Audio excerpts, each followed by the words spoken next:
to enter into the record some of the statements that have been made, Mr. Speaker, by our Republican colleagues.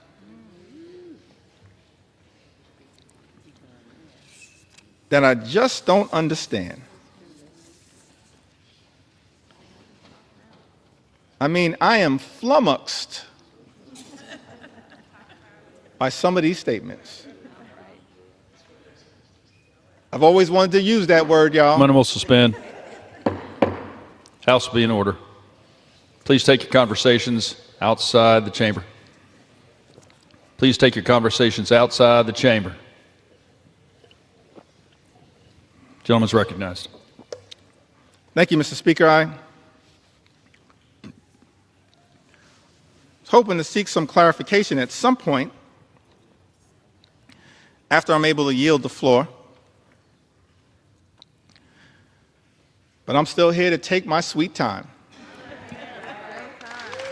On behalf of the American people.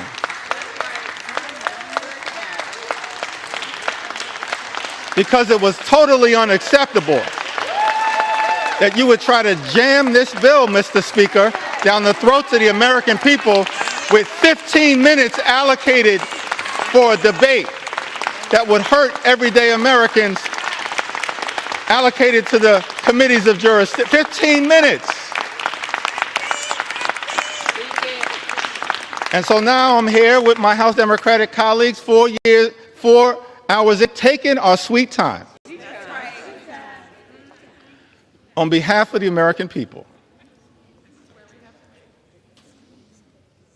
And I'm flummoxed. Maybe it's flummoxed. As I mentioned, Mr. Speaker, I always wanted to use that word. I can't spell it, but I know what it means.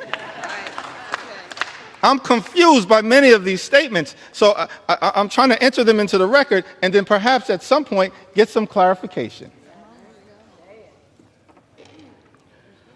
Talking about Medicaid cuts,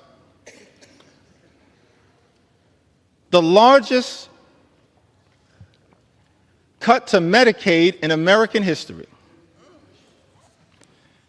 Vice President said these cuts are immaterial. Are you kidding me? Immaterial? I'm perplexed, I'm astonished, I'm confused that someone who sits in the second highest office in the land would say that Medicaid cuts, $1 trillion or so of Medicaid cuts that are in Donald Trump's one big ugly bill are immaterial.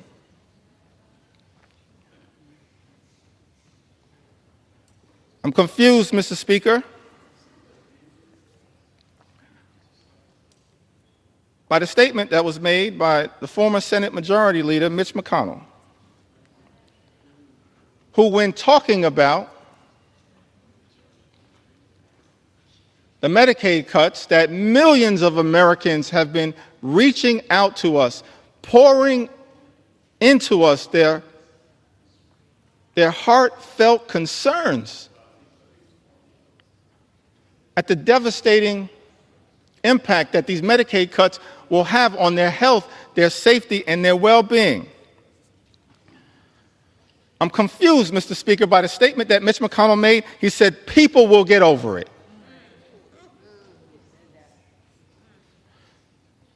No, Mitch. The American people will not get over it, but they will get even next November. That's what's going to happen because of these cuts being unleashed on the American people. I'm confused, perplexed, astonished, flummoxed by some of these statements. This one is a beauty. In the great state of Iowa, Senator Joni Ernst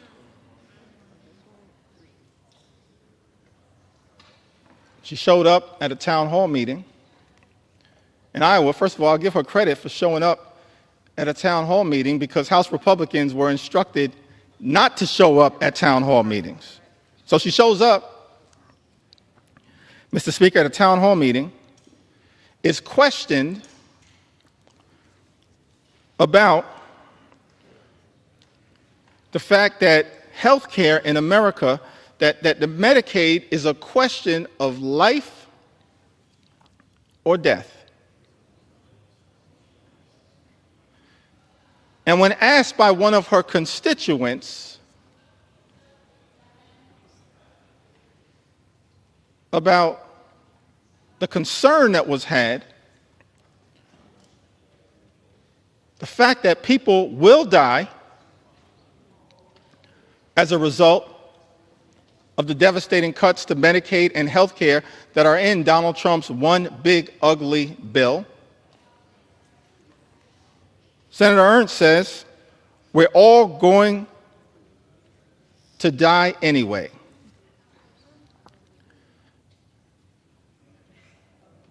Yes, Joni, the American people understand that at some point all of us will transition. But the American people do not deserve to die as a result of the Republican cruelty that is in this legislation. Do not deserve to die as a result of the cruelty that is embedded, Mr. Speaker, in this legislation. Ending Medicaid as we know it, the largest cut to Medicaid in American history. And as a result of this all-out assault on health care in America, and Mr. Speaker, there are 220 Republicans who I serve with in this Congress, and I wish I had time to go through the impact in all 220 districts. Actually, since I have unlimited time, maybe I do.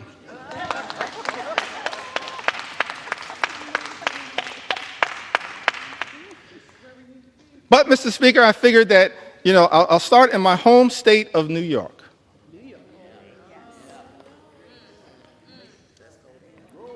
Mr. Speaker, in New York's 1st Congressional District, represented by our colleague, Congressman Nick LaLota, approximately 50,000 New Yorkers will lose their health care.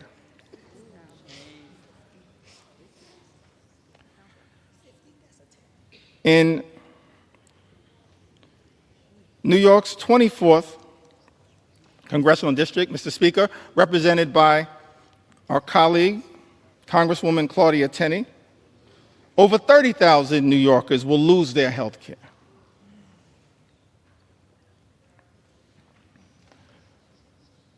In parts of Western New York, an upstate district, New York 23, currently represented by Congressman Nick Langworthy, approximately 35,000 New Yorkers will lose their health care as a result of Trump's one big ugly bill.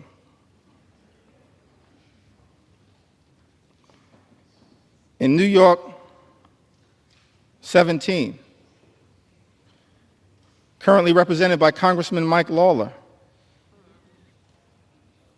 more than 30,000 New Yorkers will lose their health care.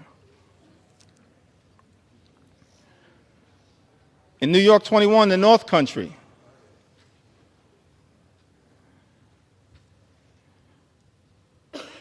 represented by Congresswoman Elise Stefanik,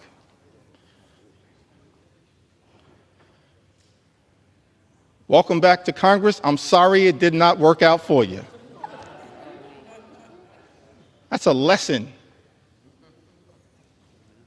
that should be learned by all those who pledge fealty to the wannabe king. That's right. But I digress.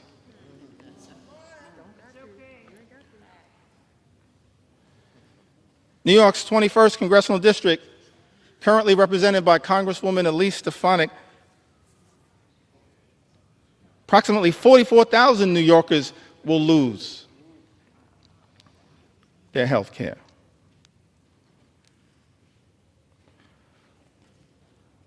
In Long Island, Suffolk County, part of Long Island, currently represented in Nassau County by two amazing colleagues, Tom Swazi and Laura Gillen. But in Suffolk County, New York's 2nd Congressional District, currently represented by Congressman Andrew Garbarino, 48,000 New Yorkers will lose their health care.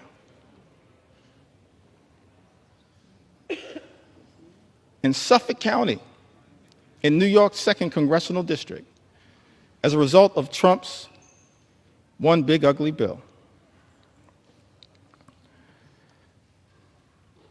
And in the 11th Congressional District, a district that includes all of Staten Island, a district, Mr. Speaker, currently represented by Congresswoman Nicole Malliotakis, more than 50,000 New Yorkers will lose their health care as a result of Donald Trump's one big ugly bill on Staten Island and in New York's 11th Congressional District. I don't think the Wu-Tang Clan would approve of that.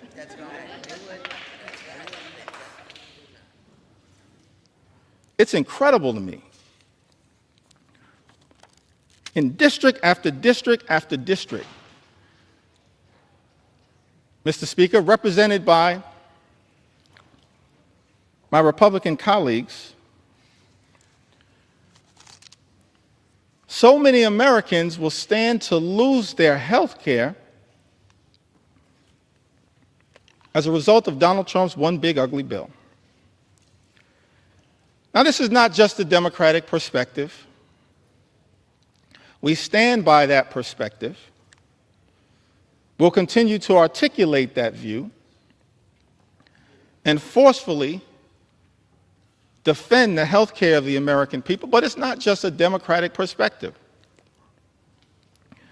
And so I thought that it was important that we enter into the record some of the words, Mr. Speaker, of members of the House Republican Conference who wrote directly to you, Mr. Speaker, in their own words, talking about the challenges of this one big ugly bill. February 19th of this year, in a letter written to the Honorable Mike Johnson, Speaker of the United States House of Representatives. The subject line was, "Protecting American Communities in the Budget Reconciliation Process." For all of the American people who may be watching the floor of the House of Representatives right now, that's the process that we're in. It's one big ugly bill. Mr. Speaker, Republicans chose to go down this road because Republicans are uninterested in actually trying to find bipartisan solutions to solving problems on behalf of the American people. And so we're in this budget reconciliation process that can avoid the filibuster in the United States Senate. And Republicans, Mr. Speaker, have been uninterested in trying to actually find bipartisan common ground. We're the party of common sense. Let's be clear about that. I'm going to be spending some time on the road talking about what common sense really is all about. Common sense certainly is not taking health care away from the American people. And so in this letter on February 19th, and I got a lot of statements that have been entered into the record, but I figured we'd start with this one, February 19th. Dear Speaker Johnson, as members of the Congressional Hispanic Conference, that's different than the Congressional Hispanic Caucus. The Congressional Hispanic Caucus right now is fighting hard on behalf of the health care of the American people. On the Democratic side, I call that the real CHC. The Congressional Hispanic Caucus is fighting hard on behalf of the American people. But this is a letter as members of the Congressional Hispanic Conference. Mr. Speaker, as you know, these are Republicans here in the House of Representatives. And those who represent sizable Hispanic populations.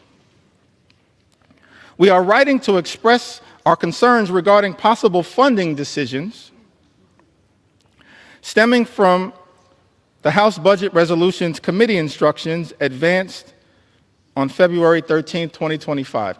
Those budget instructions, by the way, were what set this whole toxic process in motion that has resulted in this moment that we find ourselves in right now on the floor of the House of Representatives, connected to this one big ugly bill. And in this letter, it says that while we fully support efforts to rein in wasteful spending and deliver on President Trump's agenda, let me park right there parenthetically for a moment. Nothing in this bill is about waste, fraud, and abuse. Nothing is doing anything meaningful about waste, fraud, and abuse. The letter continues, it is imperative that we do not slash programs that support American communities across our nation. It then goes on to say that the House Budget Resolution proposed $880 billion in cuts to programs under the jurisdiction of the House Committee on Energy and Commerce, with Medicaid expected to bear the brunt of these reductions. Their words, not our words. Nearly 30% of Medicaid enrollees are Hispanic Americans, and for many families across the country, Medicaid is their only access to health care.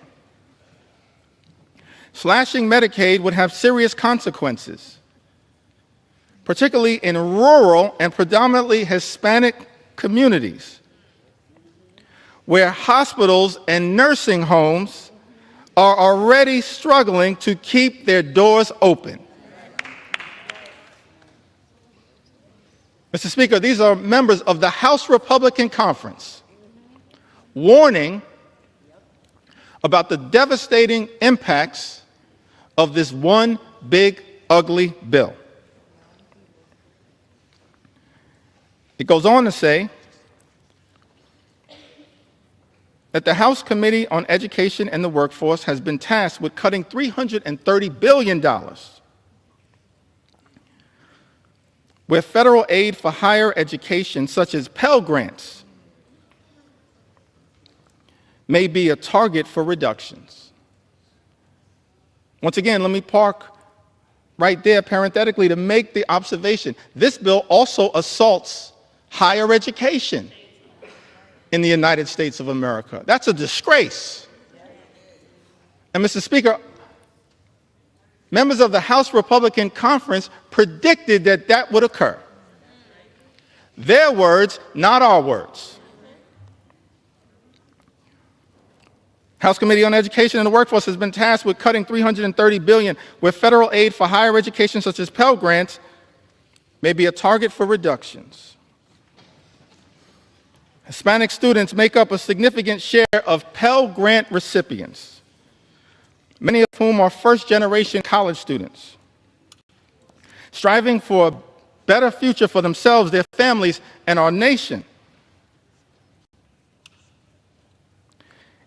If we are serious about empowering the next generation and strengthening our workforce, we must facilitate and not undermine opportunities that help students succeed. Finally, the House Committee on Agriculture has been directed to cut $230 billion.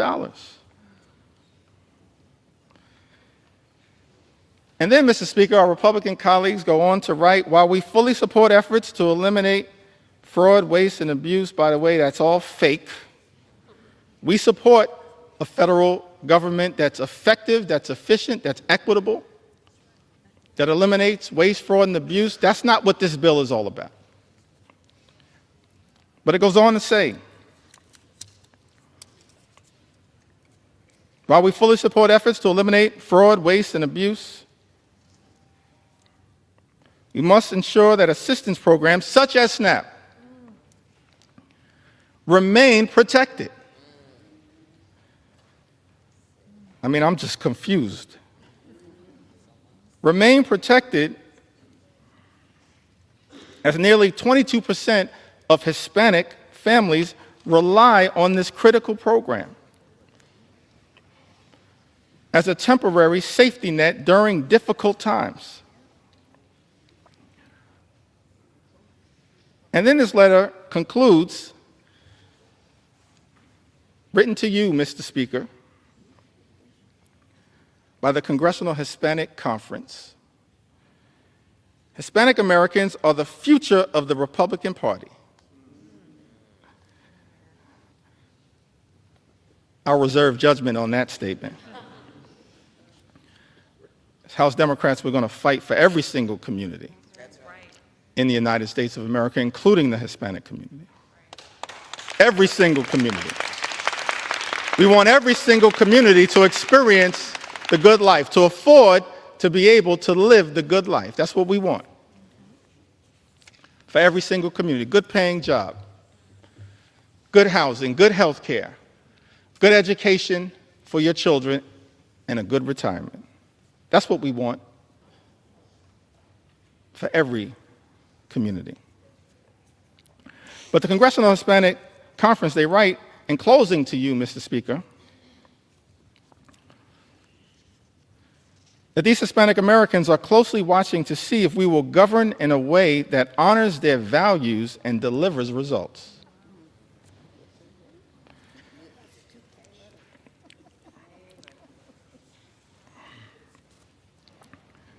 Just to make sure that appropriate authorship is conferred,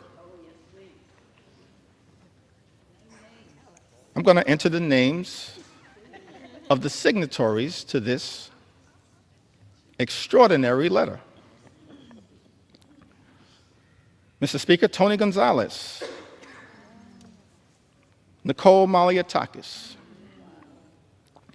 Monica de la Cruz, David Valadeo, who represents more Medicaid recipients than any other member of Congress, Juan Ciscomani, Rob Bresnahan, what a beauty, James Moylan, Kimberlyn King Hines. They all signed this letter. And the question that many Americans have to ask right now is that after signing a letter indicating your commitment, Mr. Speaker, to protecting Medicaid and SNAP and access to affordable higher education through Pell Grants, how is it possible that, Mr. Speaker, some of our Republican colleagues will turn around and devastate Medicaid, devastate supplemental nutritional assistance, and devastate the ability of Hispanic communities to achieve the type of upward mobility, in part through higher education, that is talked about in this letter? That letter was written in February. And then we go to March. Can I talk about it?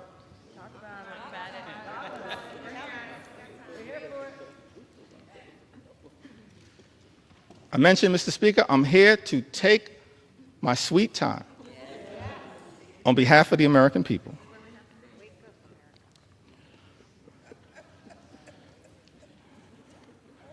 And so on March 9th, there's a letter that's written to Ways and Means Chairman Jason Smith, Mr. Speaker. By my count, 21 Republicans signed this letter. And it's about the importance of the clean energy economy in the United States of America. I would assume, based on this letter, that all of the signatories to this particular piece of correspondence are now horrified by the attack on clean energy jobs, and the clean energy economy in this one big ugly bill. But we'll see shortly, because everyone is going to have to go on record. But in this particular letter, written on March 9th, Mr. Speaker, 21 members of the House Republican Conference write to Chairman Jason Smith. Countless American companies are utilizing sector-wide energy tax credits, many of which have enjoyed broad support in Congress to make major investments in domestic energy production and infrastructure for traditional and renewable energy sources alike. Both our constituencies and the energy industry alike remain concerned about disruptive changes to our nation's energy tax structure. With all this in mind, the letter continues toward the end. We request that any proposed changes to the tax code be conducted in a targeted and pragmatic fashion that promotes conference priorities without undoing current and future private sector investments,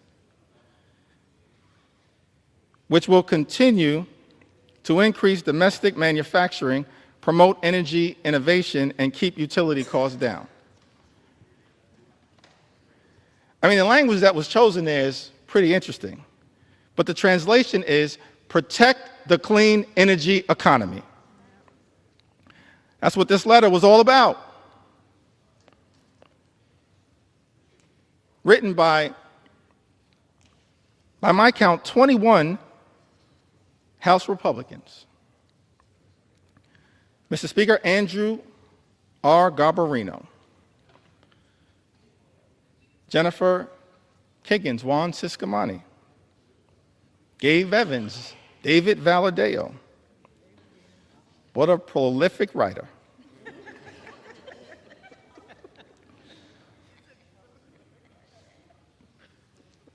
Mark Amadei, Michael Lawler, Young Kim, Don Bacon, Vince Fong, Jeff Hurd, Tom H. Kane Jr., Nick LaLota,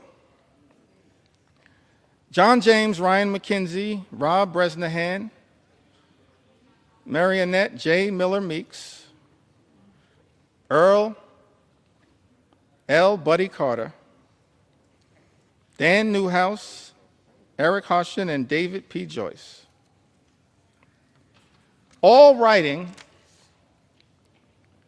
in support of a clean energy economy. We as House Democrats, we know that there's an all-of-above approach that is underway right now, but we support wind and solar energy, renewable energy, because renewable energy is cheaper energy, and cheaper energy means reducing the high cost of living for everyday Americans. That's what we as House Democrats support. And yet, I'm perplexed because this letter was written,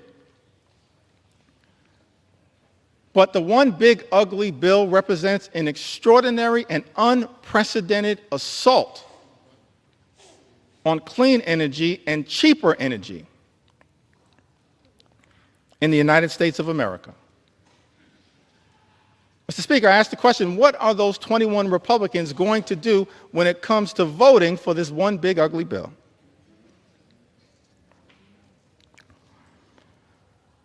And then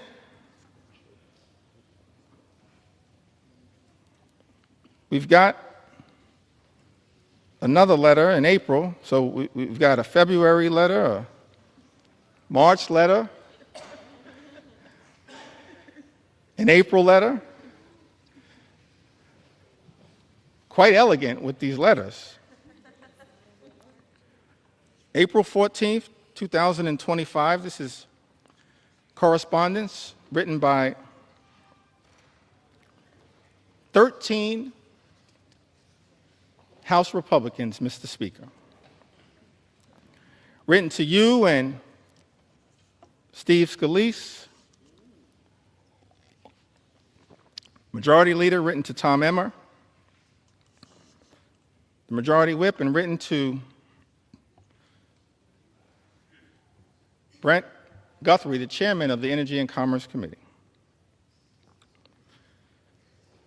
It says, as members of Congress who helped deliver a Republican majority,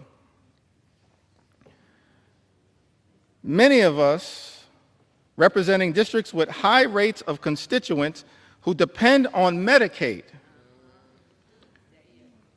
we would like to reiterate our strong support for this program. By the way, a program that the one big ugly bill now will cut and devastate, gut, Mr. Speaker, by almost $1 trillion. In this letter, 13 Republicans say we would like to reiterate our strong support for this program that ensures our constituents have reliable health care. Balancing the federal budget must not come at the expense of those who depend on these benefits for their health and economic security. Mr. Speaker, that's their words, not our words.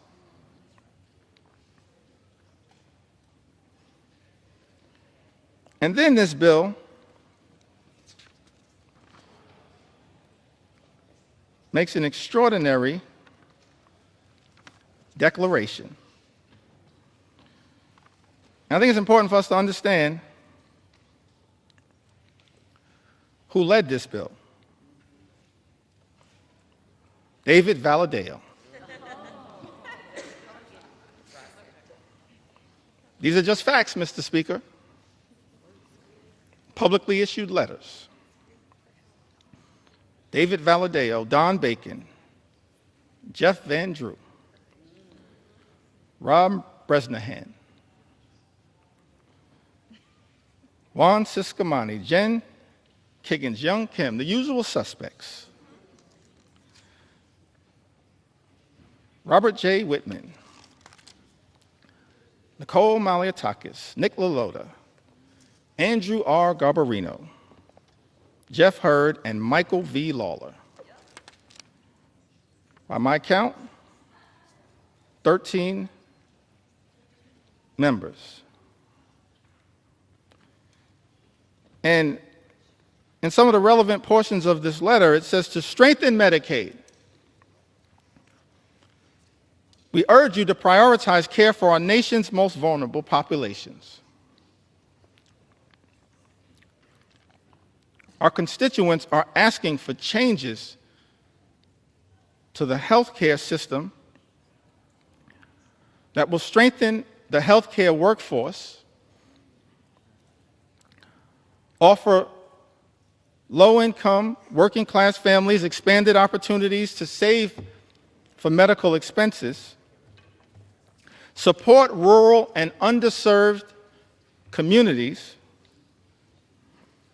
and help new mothers.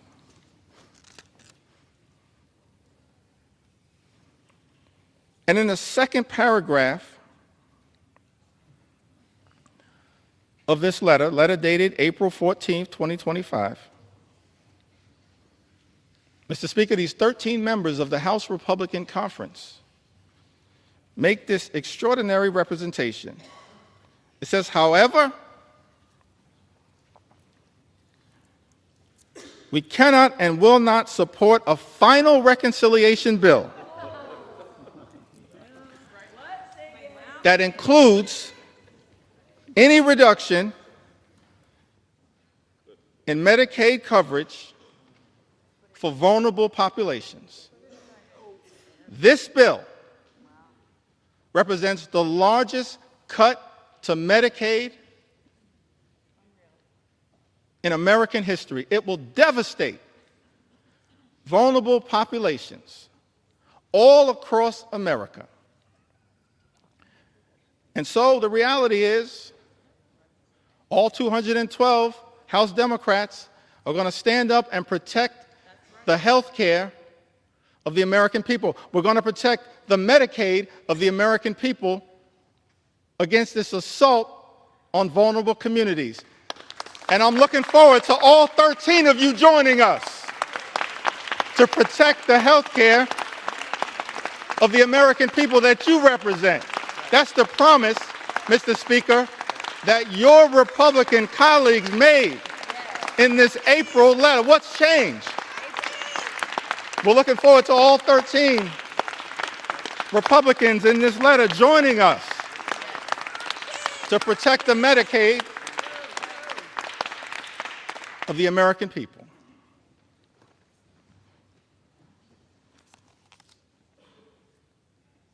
And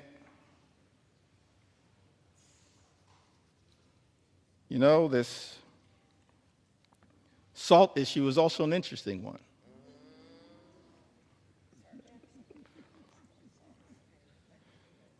Statement was issued on May 8th from my colleagues in the New York delegation: Elise Stefanik, Andrew Garbarino, Nick LaLota, Mike Lawler. Just facts right now. Big talk about standing up to protect the state and local tax deduction. And what's interesting, let's make sure we set the record straight here.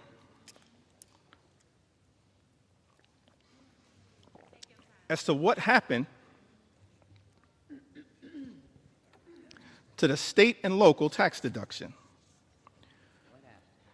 which impacts millions of hardworking American taxpayers all across the country, including in the districts represented by the individuals that I just named. The state and local tax deduction was decimated, Mr. Speaker, by Donald Trump, House Republicans, and Senate Republicans in 2017 in connection with the GOP tax scam that callously and unnecessarily imposed a $10,000 cap, wiping away thousands of dollars a year for hardworking American taxpayers. Republicans did that. Mr. Speaker, let's set the record straight. And so, Mr. Speaker, there are people in this chamber claiming to be saviors. Saving what? From the devastation that Republicans have wrought by decimating the state and local tax deduction? And you know what's interesting about this is that people who are against this claim that the state and local tax deduction is subsidizing states in certain places to the detriment of others.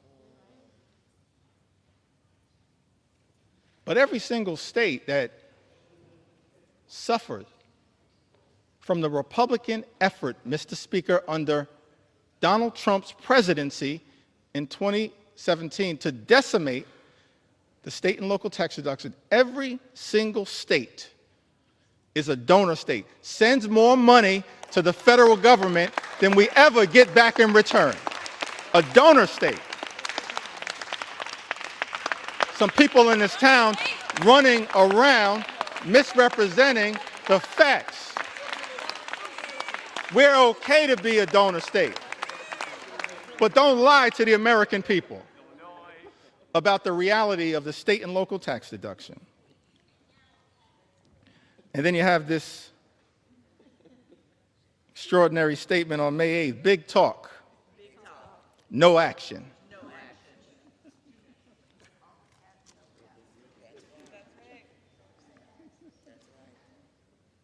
I guess in Texas they say all hat, no cattle.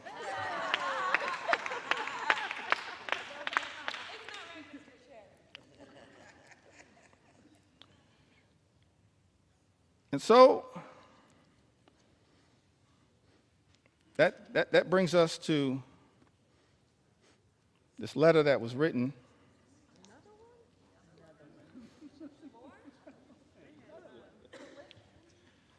prolific writers, Mr. Speaker, in the House Republican Conference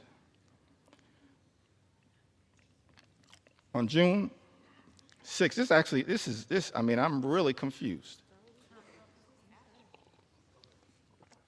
by this combination of this particular letter, followed by an interesting statement that was made after the Senate passed Donald Trump's One Big Ugly Bill by Lisa Murkowski. And maybe somebody, Mr. Speaker, can help me reconcile these statements. Because all of us in the House and in the Senate were independently elected to stand up on behalf of our constituents in the chambers that we serve in. I'm going to get back to that point momentarily. So in the House, we passed this One Big Ugly Bill initially in late May that devastated Medicaid, devastated nutritional assistance, devastated the clean energy economy that actually is benefiting red state after red state after red state in the United States of America. And so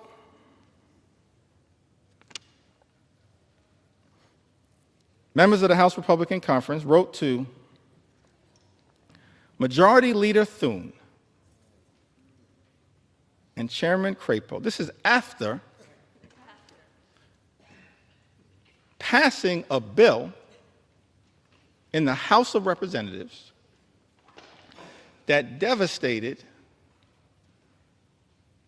the clean energy tax cuts that they are talking about in this letter on June 6th. It says, as members of the House Republican Conference, we write to express our continued support for common sense energy policy and to urge the Senate to substantively and strategically improve clean energy tax credit provisions included in the House-passed reconciliation bill.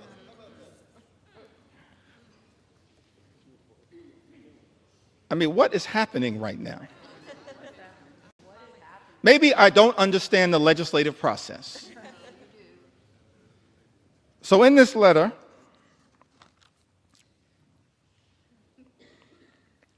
it goes on to say, in relationship to a bill that every single signatory signed and voted for. Our position has always been that the energy tax code should be modernized in a way that promotes fiscal responsibility and business certainty. Fully realizing that balance requires improvements to the House-passed version of H.R. 1.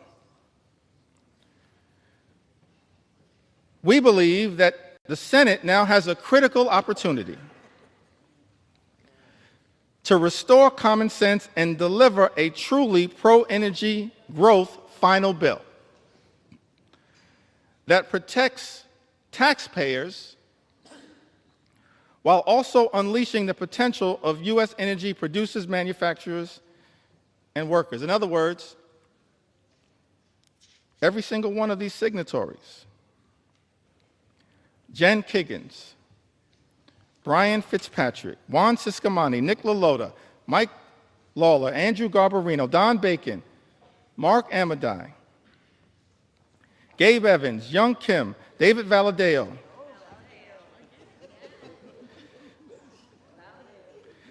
Rob Bresnahan, and Thomas H. Kane, Jr. Every single one of these signatories voted for a House bill that undermined the clean energy economy, noted that it would hurt their own constituents, voted for the bill anyway, and then begged the Senate to make a difference. That's not how we should be legislating in the United States House of Representatives. That's not how you legislate, particularly when every single House Democrat voted against the bill. It left the House, limped out of the House by a single vote. So every single signatory on this letter could have stopped the bill that you yourself, Mr. Speaker, indicated the signatories of this letter damaged the very thing they claim to be fighting for. I'm confused, perplexed, flummoxed at what the heck is going on. Extraordinary.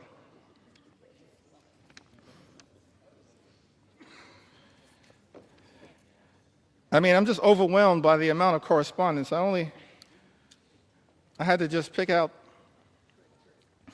the ones that were most extraordinary to make sure that they were entered into the record. The most recent one on the subject of Medicaid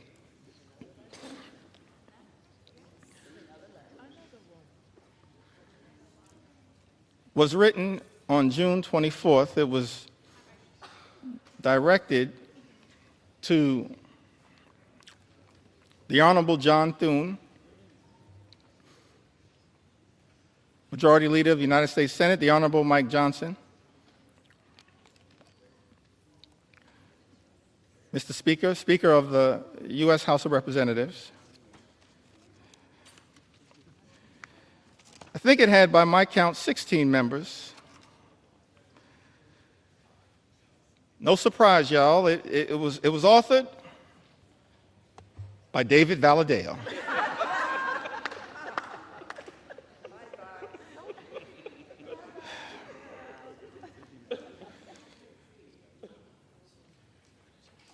I mean, these letters can make up a book, Mr. Speaker. David Valadao, Juan Ciscomani, Rob Bresnahan. Mr. Speaker, these are just facts. Chuck Edwards, Young Kim, Andrew Garbarino, Mike Lawler, Jen Kiggins, the gang is all here again. Jeff Van Drew, Don Bacon, Dan Newhouse, Zach Nunn, Robert J. Whitman, Nicole Malliotakis, Marionette J. Miller Meeks, and Jeff Hurd. 16 members, Mr. Speaker, of the House Republican Conference, in a letter written to you, Mr. Speaker, and the Honorable John Thune, Majority Leader of the United States Senate, on June 24th, and here's the most extraordinary statement that was written in this letter. In the second to last paragraph, I think we call that the penultimate paragraph. In the second to last paragraph, it says, protecting Medicaid is essential for the vulnerable constituents we were elected to represent. Therefore, we cannot support a final bill that threatens access to coverage or jeopardizes the stability of our hospitals and providers. Mr. Speaker, 16 members of the House Republican Conference, who just a few days ago made clear on the record that they will not support devastating cuts to Medicaid. 16 members. All we need, Mr. Speaker, are 4 Republicans from this group to join us, and we can stop these devastating cuts to Medicaid. Join us. Join us. Join us. We welcome you with open arms into the warm embrace of members of Congress who are here to protect the health care of the American people. Just 4 y'all, we welcome you with open arms into the warm embrace of members of Congress determined to protect the health care of the American people. All we need are 4. And so many of y'all are on record. So as I conclude this section of this particular presentation, and we still got some ground to cover, we're going to continue as House Democrats to take our sweet time on behalf of the American people, because the issues are too significant to ever walk away from. I just want to turn to a statement that was issued by Senator Lisa Murkowski. I want to give some love to the other side of the Capitol.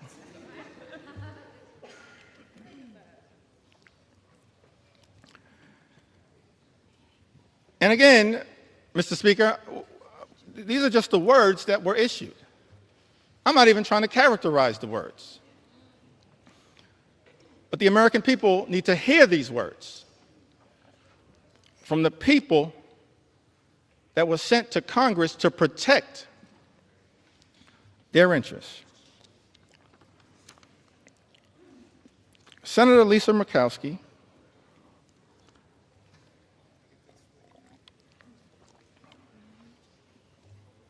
says this was one of the hardest votes I have taken during my time in the Senate. Let me just editorialize there briefly. This should not be a hard vote, Senator Murkowski. This should be a hell no vote on behalf of the people you were sent to Washington to represent. It's a hell no vote for us because we're standing up on behalf of the American people. It should be a hell no vote. But, Mr. Speaker, these are the words. Senator Murkowski says this was one of the hardest votes I have taken during my time in the Senate.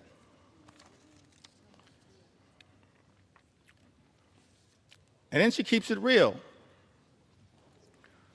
As far as I can tell, she says,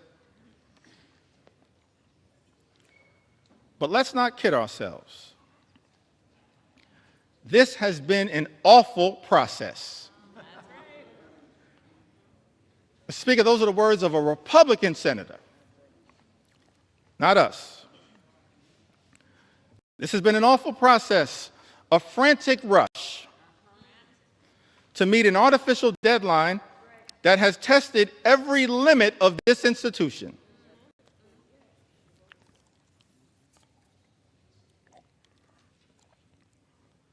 While we have worked to improve the present bill for Alaska,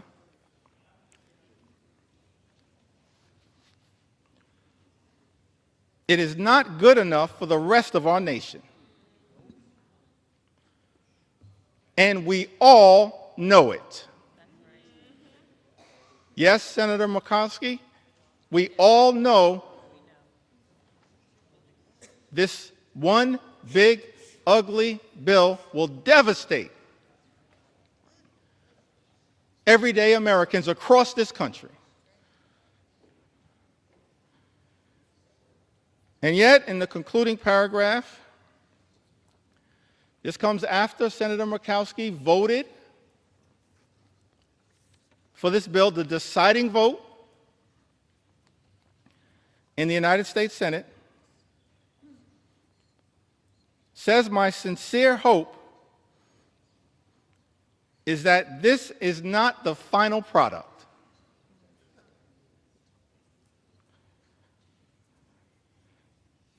This bill needs more work across chambers and is not ready for the president's desk. We need to work together to get this right. So let me get this straight. I think the number was 16 House Republicans, Mr. Speaker, vote for a bill they know will hurt the communities, Mr. Speaker, that they represent. Vote for the bill anyway, when any one of them could have stopped this bill from ever leaving the House of Representatives, and then write a letter to the senators in the other side of the Capitol saying, fix this bill. When any single one of them could have stopped the bill dead in his tracks. And then Senator Murkowski, in her chamber, turns out to be the deciding vote for a bill that she says, Mr. Speaker, is not good enough for the rest of the nation, and we all know it, votes for it anyway, and then begs the House to fix the bill. That is not how the people's business should be done in the United States Congress. We have a responsibility to stand up for what is right and stand up for what is right in the chamber that we serve in. That's what we should all be doing. And so our House Republican colleagues, Mr. Speaker, have one last opportunity to join us as Democrats. Every single Democrat who's going to stand up and protect the health care of the American people, stand up and protect the nutritional assistance of the American people, stand up and protect our farmers, stand up and protect our veterans, stand up and protect the clean energy economy, stand up to protect our public schools. Every single one of my House Republican colleagues have the opportunity now in this chamber, not the other chamber, in this chamber, to join us as Democrats and stand up for what is right. The eyes of America are watching. Started this process, Mr. Speaker, 3:28 in the morning, this debate. Took to the House floor, maybe an hour and a half after that. And we still have a lot to say. On behalf of the American people. For such a time as this. Every single one of us have an opportunity to stand up for what is right here in the United States of America. I want to speak for just a few moments about some of the people who've been targeted in a callous way by this administration, some of the stories that need to be told on behalf of the American people. I mentioned, of course, Mr. Speaker, throughout this process, we have been thankful for the stories shared by everyday Americans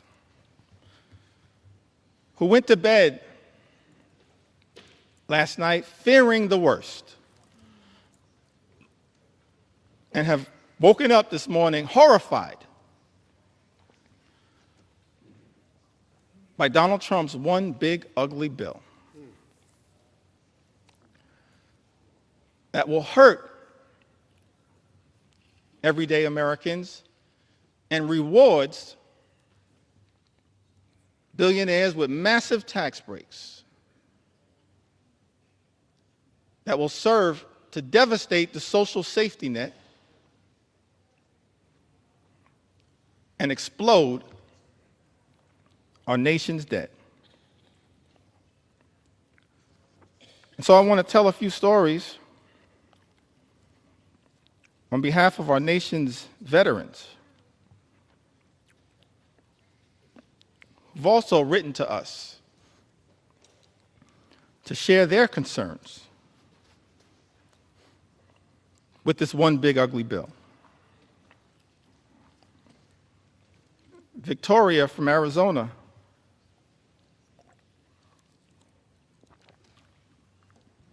wrote to us, Mr. Speaker,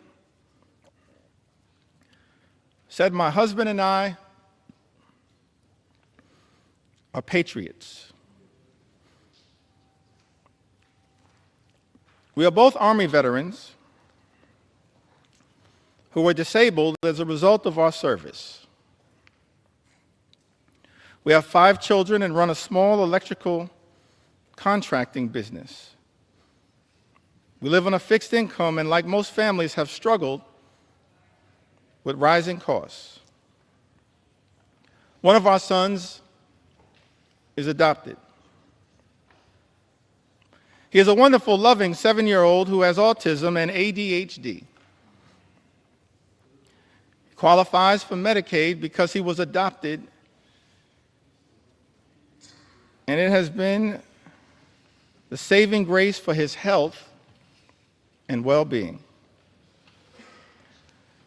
Medicaid is the reason we were able to get his formal diagnosis of his autism and ADHD. It also covers his regular doctor's visits and dental care. We use Medicaid to access in-home therapy for him, and it was a huge help. Slashing Medicaid will have especially dire consequences for rural communities like ours. Forcing hospitals to close. Health resources are already slim in our area. And in this Army veteran rights, President Trump is causing enormous stress and hardship for families like mine. He and his billionaire friends don't need more tax breaks. It's outrageous. The last thing we should even be considering is cutting Medicaid. These programs are lifelines. We agree with you, Victoria. She lives in Arizona's 6th Congressional District. District, Mr. Speaker, currently represented by Congressman Juan Ciscomani. Troy, another veteran, lives in California, Mr. Speaker.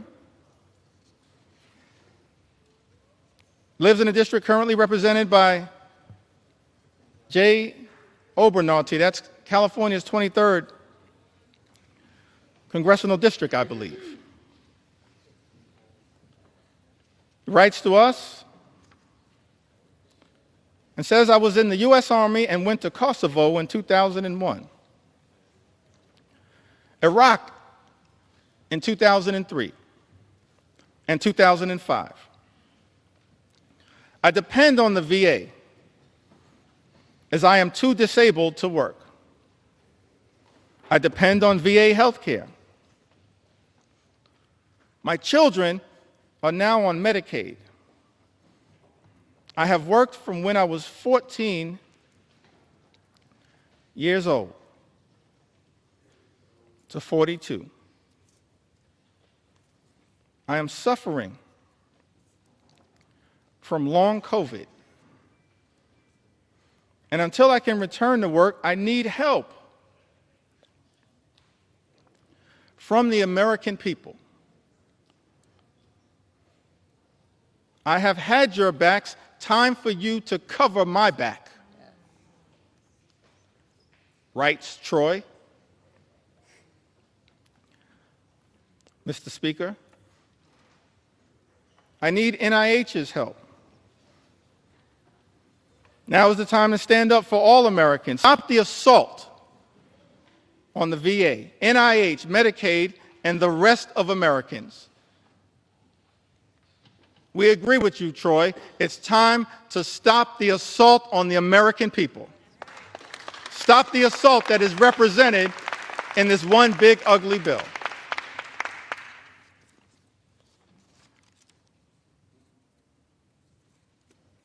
Christy, another veteran,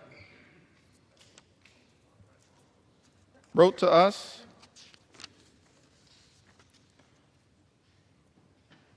and says, I was drafted in 1970. My choice was incarceration or militarization. So I enlisted in the Navy and became a Navy corpsman serving on the USS Long Beach, CGN 9. and her Marine detachment, where I was assigned to the 3rd Marines, 1st Medical Battalion. I was blessed. I lived through 2 tours, giving medical care to my shipmates. Every other day, I was assigned to flight ops to transfer or pick up the wounded and dead Marines from shore to ships waiting offshore about 8 miles. I hated the smells of war. This veteran writes, death and misery were my constant companions.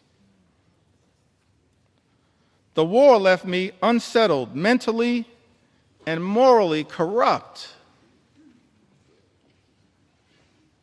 For 50 years, I have suffered with my PTSD,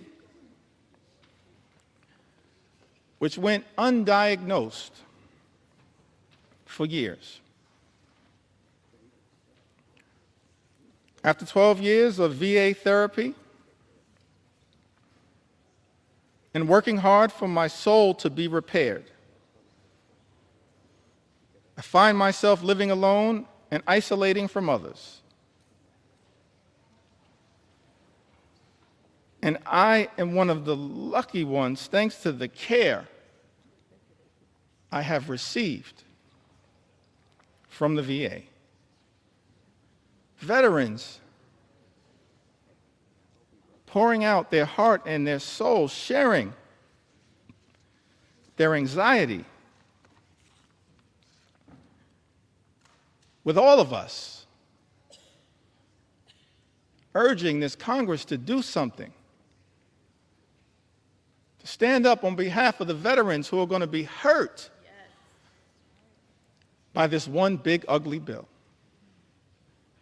devastated by this one big ugly bill.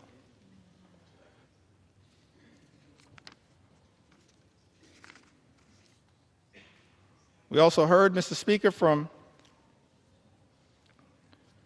Timothy, who I believe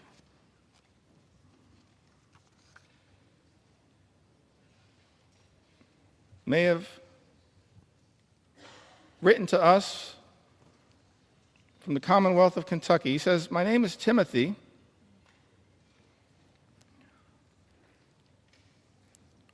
And for the past 5 years, I have worked at the Department of Housing and Urban Development in field policy and management, the Department of Housing and Urban Development that was once led so ably by our former colleague, Congresswoman Marcia Fudge, and now has been taken in a very different direction." Timothy writes, "In this role, I've educated the community about HUD's programs such as FHA loans and housing counseling that allow people to purchase homes, affordable rental housing that help people pay their rent, and homeless services that help people find shelter and leave the streets. I have worked with internal data that focused on improving our programs.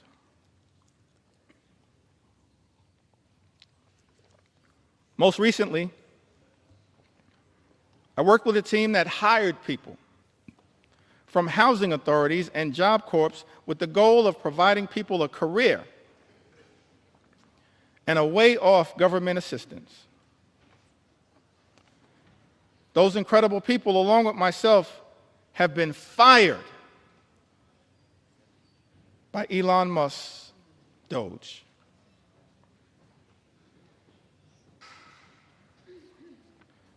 My entire professional career, I have taken jobs that I considered bigger than me. I served in the military, both enlisted and as an officer. I deployed. And I'm now a disabled vet with a rating of 90%. After the military, I focused on giving back and challenging myself in a way while continuing a job that was bigger than myself, so I joined the Peace Corps. Served in Ukraine for years, working as a youth development volunteer. Now as a HUD employee, I'm being fired by an unelected official and being called lazy by my president. I want to know why Elon Musk has this power and authority and why our elected officials are not doing more to stop it. I have served this country and the government my entire life because I love my country. Why is this happening? Tim writes to us. That is such an important question, Mr. Speaker. Why is this happening in the United States of America? Why are we living in a country where this administration has launched an all-out assault on veterans in the United States of America? Firing veterans like Tim in the United States of America, jeopardizing services from the VA, earned benefits that these veterans are entitled to because of their extraordinary service. Men and women in uniform who serve this country, Mr. Speaker, benefits that they've earned, and now find themselves in the legislative line of fire from their own government, their own country, and stand to be hurt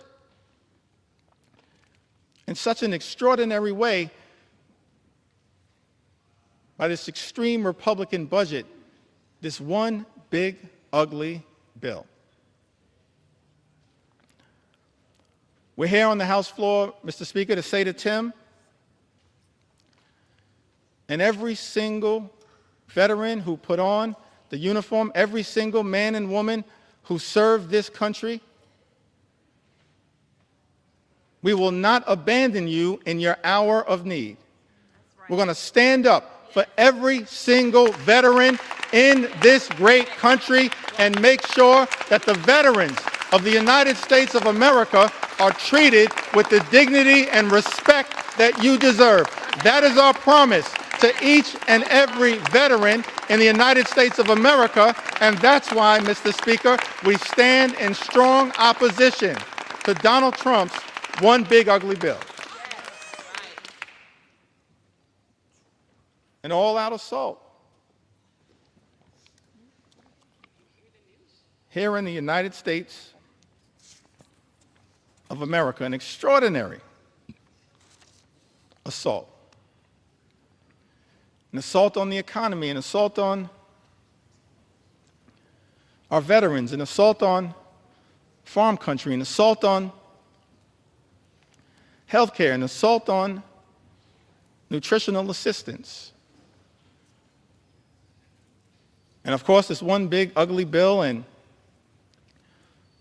the Trump administration, I wish it was not so. Because at the beginning of this Congress, Mr. Speaker, I stood right where you stand right now and said in my first remarks to this Congress and the American people that as Democrats, we were prepared to find common ground on any issue to make a difference in the lives of the American people we all represent. But then, Mr. Speaker, beginning on January 20th, a flood of extremism, the likes of which have never before been seen, in the United States of America has been unleashed on the American people. An all-out assault on the American way of life. An assault on small businesses that is underway here in the United States of America. We should all recognize that small businesses represent the heart and soul of the American economy. And if we're going to stand up for any group of people here in the United States of America, in addition to our veterans, our men and women in uniform, and I'm proud that I stand here as the son of someone who once wore the uniform. My father, he's in heaven right now. Marlon Jeffries grew up in Newark. His nickname was Pudding. One of my regrets is that I never got to ask him, how did he get the nickname Pudding? But he left Newark as a high school graduate and put the uniform on, enlisted in the Air Force, and served in Germany during the Cold War. We have to stand up for our veterans, stand up for small businesses. And we've heard a lot throughout this process about concerns from small business entrepreneurs here in the United States of America. Heard from Mercedes, lives in the great state of Colorado. Mercedes writes, "My husband and I are the owners of a small business. Without the ACA, my family would not be able to afford health insurance. My daughter also receives free dental coverage as a result of the ACA. I still have major issues with our healthcare system, but at least we have health insurance. My mother, who is retired, also receives benefits from Medicaid in addition to her Medicare. She would not be able to afford health insurance or dental insurance due to the fact she lives on a fixed income. Any cuts to these programs would be detrimental to our health and welfare as a family." I want to thank Mercedes for reaching out and sharing her story, because it helps to put to bed the lie that's been told, Mr. Speaker, by some people in this town. That the people, the everyday Americans who are participating in, have access to programs like the Affordable Care Act, are unworthy, aren't hardworking American taxpayers. They are hardworking American taxpayers. A group of people that real leaders in this country, beginning in modern American history, as I illustrated earlier, from President Franklin Delano Roosevelt all the way through our most recent president, who we served with in the last Congress, have recognized that we have a sacred obligation to stand up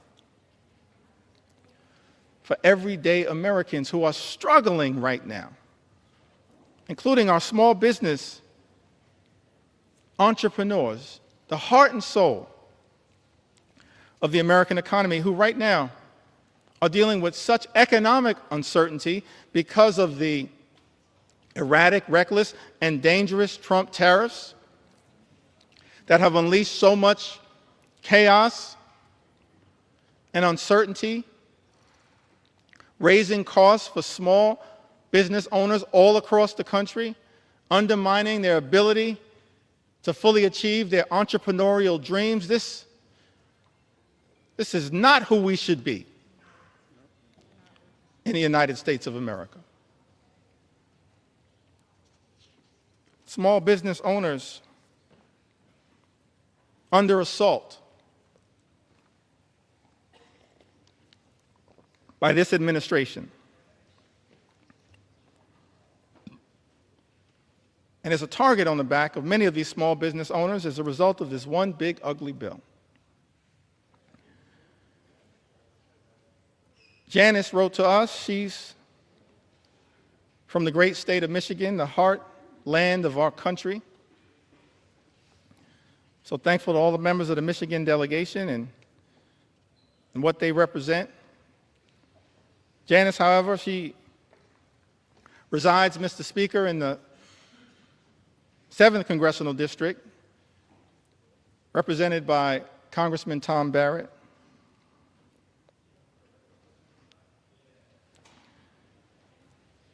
Says that small business owner, mother, ACA recipient in Michigan, who recently spoke about how Trump's tariffs would potentially force her to close her business, which has given her family a livelihood for a decade and helped put 2 children through college. I just don't understand why Trump thinks putting tariffs will help American businesses. It's not. She writes, it's going to decimate us. People like us will be hit the hardest. But then Janice shows the great resolve of the American people, the great spirit of resilience of the American people, the refusal to run away from difficult circumstances. Janice writes, people like us will be hit the hardest. But Janice then writes, I refuse to call it quits. I won't give in to him. Janice, neither will House Democrats. Not now, not ever. We will never give in to this type of extremism as being unleashed on the American people. We will continue to stand up for you. One last small business owner that I'd like to mention. So many who've written to us, whose stories I want to be able to share, but let me perhaps go back to the Big Apple, the great state of New York. But let me also say to the American people, one of the ways in which we've received all of these stories, and we urge you to continue to share these stories from all across the land. You can share your story with us at democraticleader.house.gov/share your story. democraticleader.house.gov/share your story. We want to hear from the American people as to how we can best represent your interests on this day and on all days moving forward, because your stories are powerful. Your stories will continue to give us the resolve to fight for an America that's fair and just, an America where every single person can afford to live the good life. Good paying job, good housing, good health care, good retirement, and of course a good education for your children. That's not too much to ask in the wealthiest country in the history of the world. Work hard, play by the rules, and every single American should be able to afford to live the good life. But we know that in this country, far too many people are living paycheck to paycheck. Far too many small business entrepreneurs living paycheck to paycheck. And justifiably expect better from this government. We should be working hard in a bipartisan way to make their life better, not unleashing shock, awe, and pain on the American people. That's what this one big ugly bill will do. Devastate everyday Americans. Linda writes to us, a small business owner.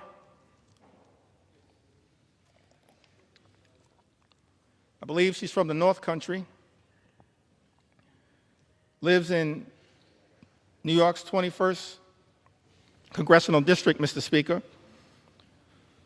Linda's a flower farmer and flower importer in upstate New York. Small business has been impacted by Trump's tariffs on products being imported from Western Europe, the Netherlands, I believe. The economic strain and uncertainty imposed by the tariffs on small business owners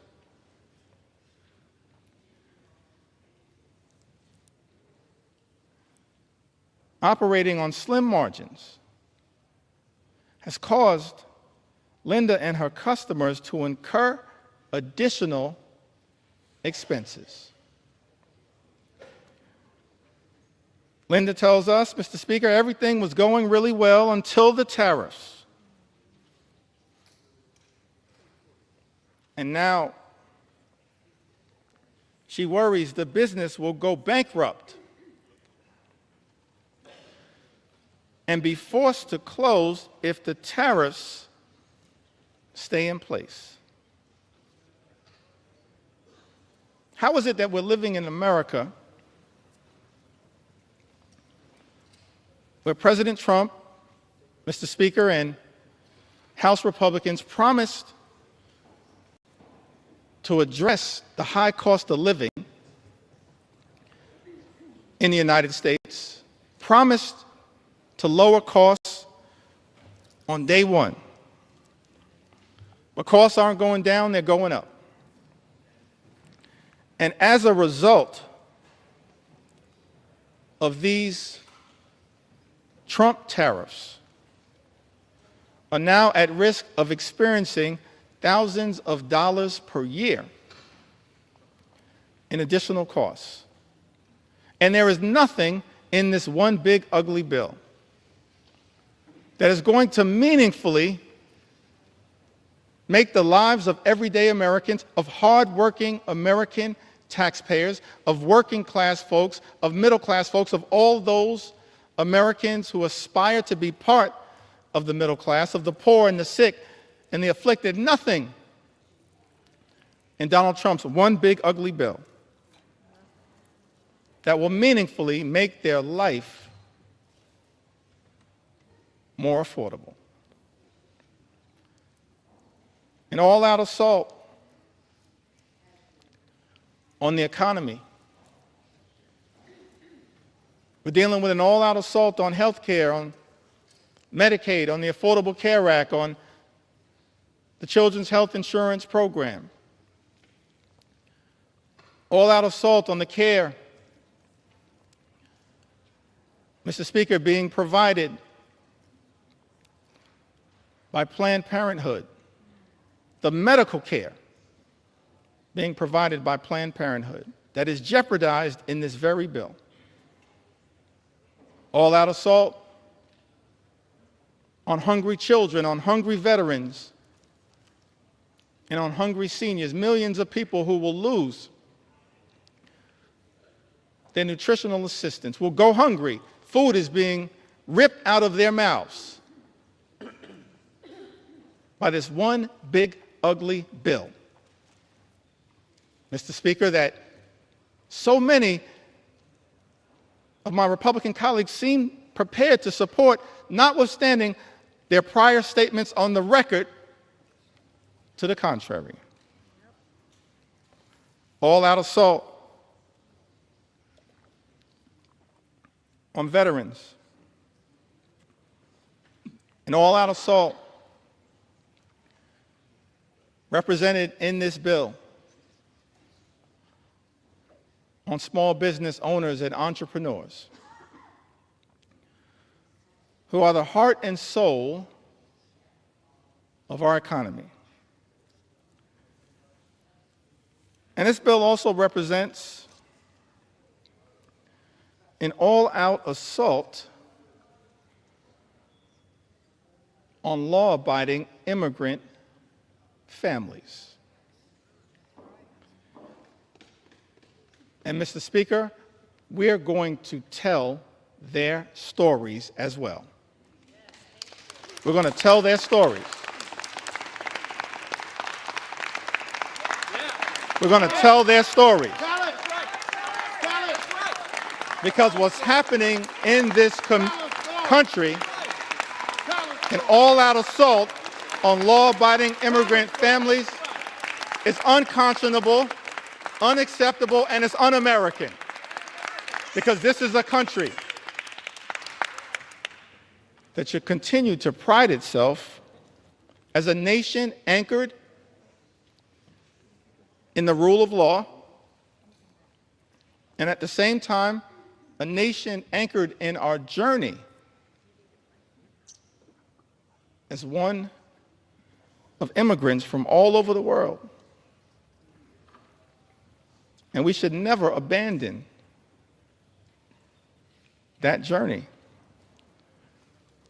We're approaching the 249th birthday of this great country, this exceptional country. And I believe, and we can go directly, if necessary, Mr. Speaker, to the words that were initially issued by Thomas Jefferson, the author of the Declaration of Independence. And he went through a whole series of indictments against the king. That America, 13 colonies, which became the 13 states, were working hard to break free from. I mentioned earlier the Declaration of Independence, and of course some of the aspirational aspects of it. There are really two parts, as I can tell. I'm not a constitutional scholar. I'm thankful for the constitutional scholars that serve in this Congress. No one more constitutional, and more scholarly than my friend and colleague, the top Democrat on the Judiciary Committee, Jamie Raskin, who continues to lead the charge, standing up for the Constitution here in the United States of America.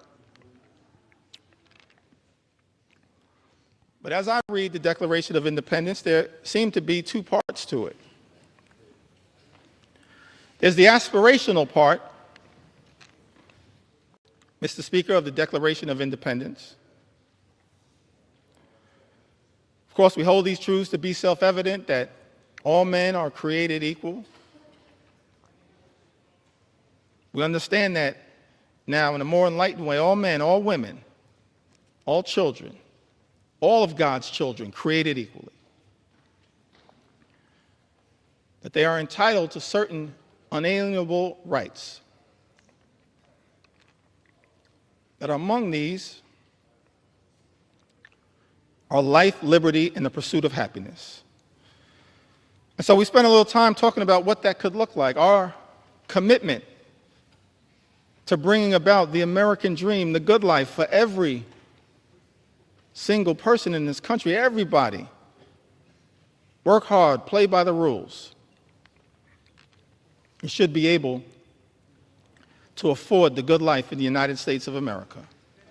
That's what we're going to continue to work on. Bring the American dream to life, consistent with that aspirational part of the Declaration of Independence, the life, the liberty, and the pursuit of happiness. But then as far as I can tell, there was also a second interesting part of the Declaration. It was the indictment against the king.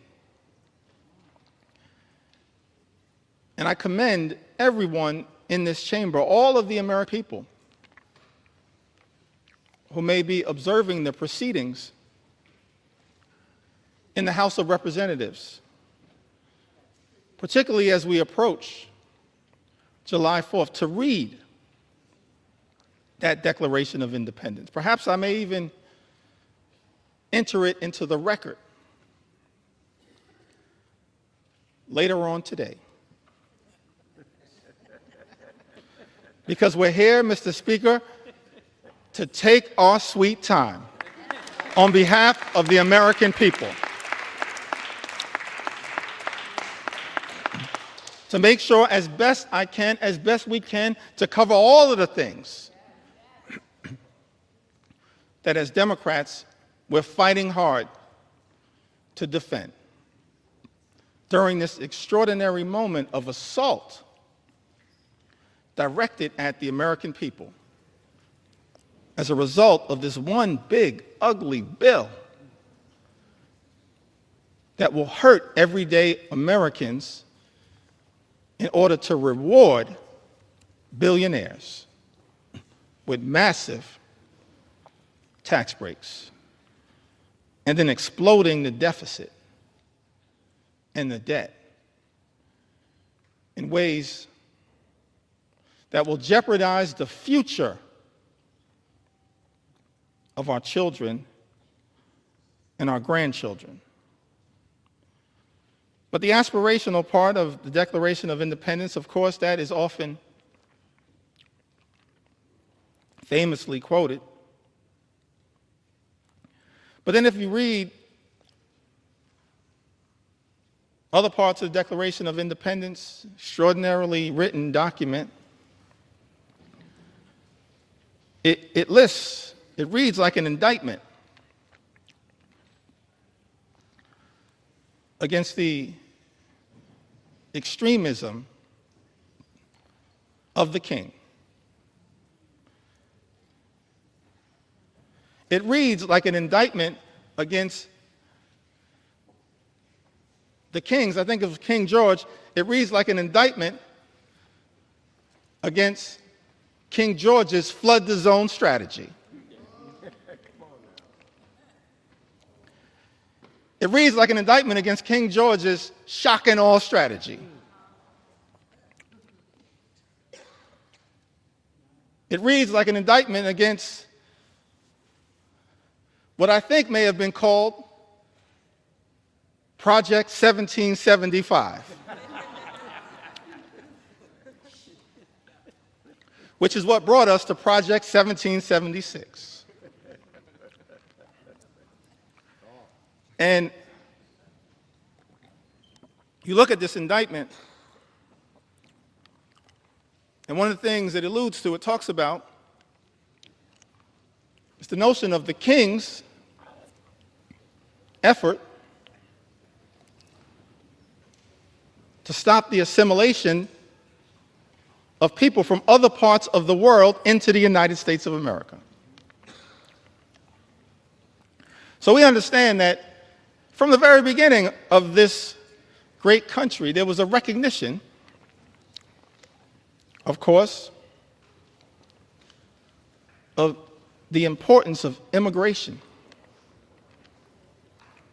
to the success and vitality of the United States of America. And let me be clear, Mr. Speaker, so there's no misrepresentation. As House Democrats, we understand the importance, the urgency of securing the border. We believe that our immigration system is broken and that it should be fixed in a comprehensive and bipartisan way. So many leaders in that effort, so many big ideas were willing to partner in a bipartisan way. Pramila Jayapal, Linda Sanchez, Adriano Espaillat, Tom Suozzi, so many others. Veronica Escobar, we want to partner to fix our broken immigration system in a bipartisan and comprehensive way, secure our border. But we're also going to make sure we stand up for our nation's heritage, a nation of immigrants, which continues to this very day. It's an important part of American exceptionalism, and as far as I can tell, in my reading of the original document, the writings of the founders of this great country, the framers of the Constitution, they recognized it from the very beginning. They weren't perfect. We didn't have a perfect start. But of course, as the preamble to the United States Constitution set forth, we the people, in order to form a more perfect union. Mr. Speaker, we've been set on this magical course, our march toward a more perfect union. And the immigration journey has always been an important part of the American journey.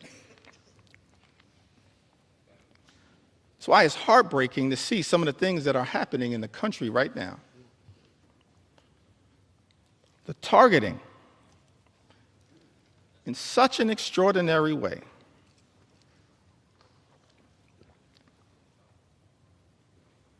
of law-abiding immigrant families, including American citizens. How can this be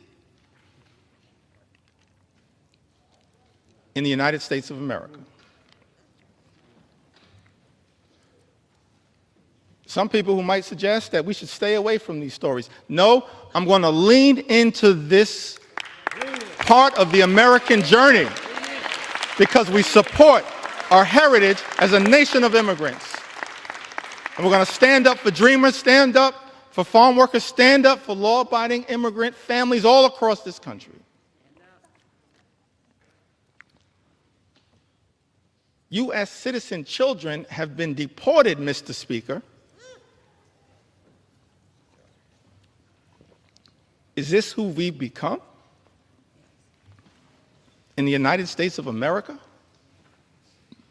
How can this be? This is extraordinary. 2-year-old American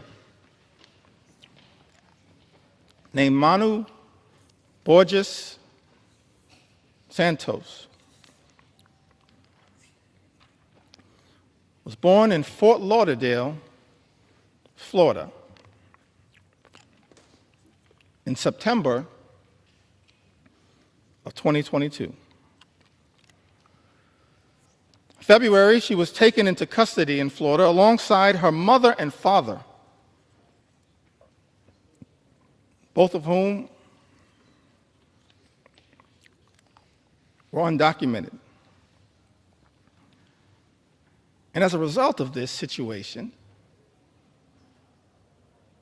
2-year-old Manu was deported to Brazil. Because of the Trump administration, Manu, a U.S. citizen, only 2 years old, is now effectively stateless. Manu is not a citizen or resident of Brazil. She's a 2-year-old girl, an American citizen.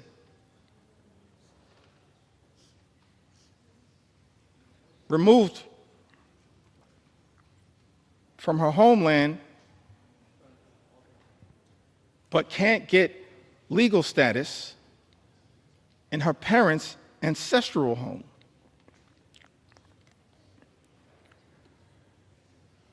And as a result of her inability to get citizenship down in South America,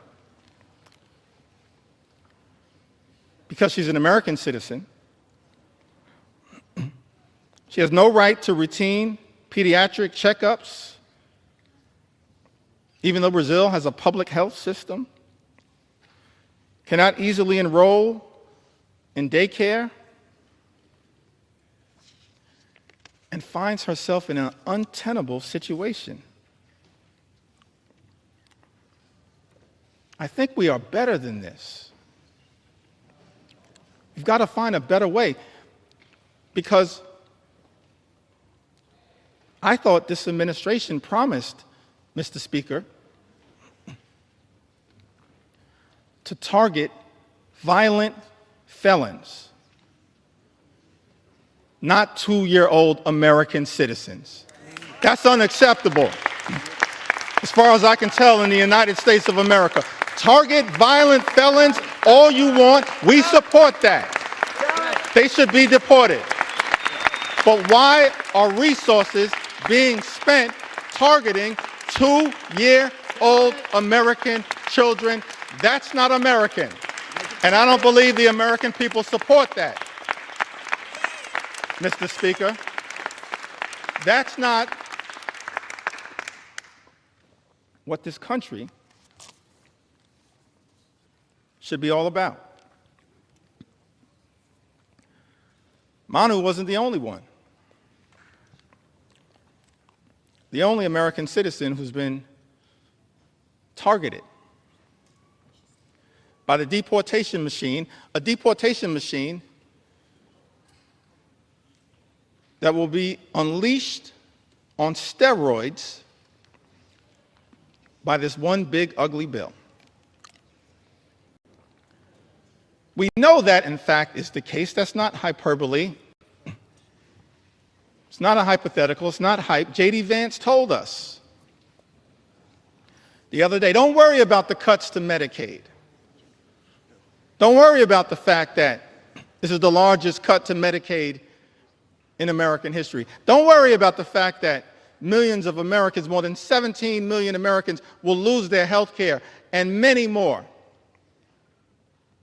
will experience higher premiums, copays, and deductibles, whose life will measurably get worse as a result of this one big ugly bill. Vice President J.D. Vance said, don't worry about that, because it's all about the deportation machine.